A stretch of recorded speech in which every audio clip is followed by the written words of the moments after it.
मुंबई महानगर प्रदेशातील वाहतूक व्यवस्था अधिक वेगवान आणि सुलभ करण्याच्या दृष्टीने महत्त्वाचा निर्णय घेण्यात आला आहे। ठाण्यातील घोडबंदर रस्त्यावरील वाढती वाहतूक कोंडी कमी करण्यासाठी तसेच ठाणे, वसई आणि भाईंदर या दरम्यान प्रवास जलद करण्यासाठी मुंबई महानगर प्रदेश विकास प्राधिकरण अर्थात MMRDAच्या महत्त्वाकांक्षी प्रकल्पाला राज्य सरकारने मंजुरी दिली आहे। या प्रकल्पाअंतर्गत गायमुख ते फाउंटन हॉटेल जंक्शन दरम्यान सुमारे 5.86 किलोमीटर लांबीचा 6 पदरी बोगदा आणि फाउंटन हॉटेल जंक्शन ते भाईंदर दरम्यान सुमारे 9.58 किलोमीटर लांबीचा 6 पदरी खाडी पूल उभारण्यात येणार आहे। राज्य सरकारने या प्रकल्पाला बांधा वापरा हस्तांतरित करा म्हणजेच BOT तत्वावर मंजुरी दिली असून भविष्यात या मार्गाचा वापर करणाऱ्या वाहन चालकांना पथकर अर्थात टोल भरावा लागण्याची शक्यता आहे।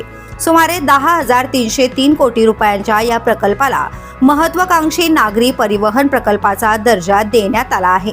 घोडबंदर रोडवरील वाहतूक कोंडीचा प्रश्न दिवसेंदिवस गंभीर होत असताना ठाणे ते वसई विरार आणि भाईंदर मीरा रोड प्रवासासाठी अनेकदा 1 तासाहून अधिक वेळ लागत आहे।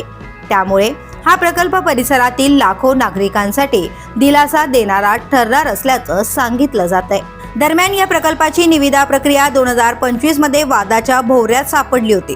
बोगदा आणि खाडी पुलाच्या कामासाठी काढण्यात आलेल्या निविदांवर आक्षेप घेण्यात आला होता आणि हा वाद न्यायालयापर्यंत पोहोचला होता। अखेरीस MMRDAला ही ती निविदा प्रक्रिया रद्द करावी लागली होती। त्यानंतर नव्याने सविस्तर आराखडा तयार करून राज्य सरकारकडे मंजुरीसाठी प्रस्ताव पाठवण्यात आला होता।